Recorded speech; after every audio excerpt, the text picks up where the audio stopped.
জায়লাবাদ হবে।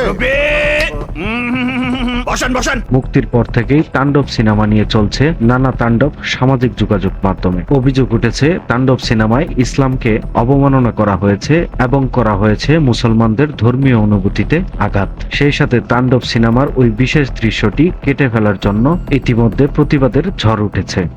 Excuse me, নামাজের সময় হয়ে গেছে, আমি নামাজ কাজে করতে পারবো না। জায়লাবাদ হবে। বসান বসান। প্রশ্নের সোজা সাপটা উত্তর দেন। জেলখানায় অফুরন্ত সময় রাজচ্যুত পড়ে নিয়ে এই ছেলে সবসময়ই খবরের শিরোনামে থাকেন হিরো আলম। সম্প্রতি তাণ্ডব সিনেমার এই বিশেষ দৃশ্য নিয়ে তার ইউটিউব চ্যানেলে বিস্ফোরক মন্তব্য করেন। সেই সাথে আলোচিত এই দৃশ্যটি কেটে ফেলার প্রতিবাদ জানিয়েছেন।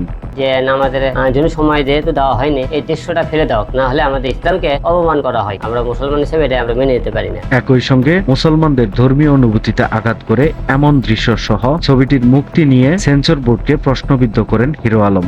দৃশ্যটা আমি দেখলাম, এই দৃশ্যটা সেন্সর বোর্ডও কিভাবে ছাড় পড়তে দিল জানি না। এটা যদি হিরো আলমের সিনেমা হতো তেমনকে সাথে আটকে দিত। এবারের ঈদে সবচেয়ে আলোচিত চলচ্চিত্র তাণ্ডব। ছবিটি মুক্তির পর থেকেই দর্শকদের প্রশংসা, আলোচনা, সমালোচনা ছিল তুঙ্গে। তবে এর মধ্যেই সপ্তাহ না পেরোতেই পাইরেসির কবলে পড়েছে ছবিটি। এ নিয়েও চলছে সামাজিক যোগাযোগ মাধ্যমে মহাতাণ্ডব। করবো এই সিনেমার এই দৃশ্যটা ফেলে দেওয়া হোক।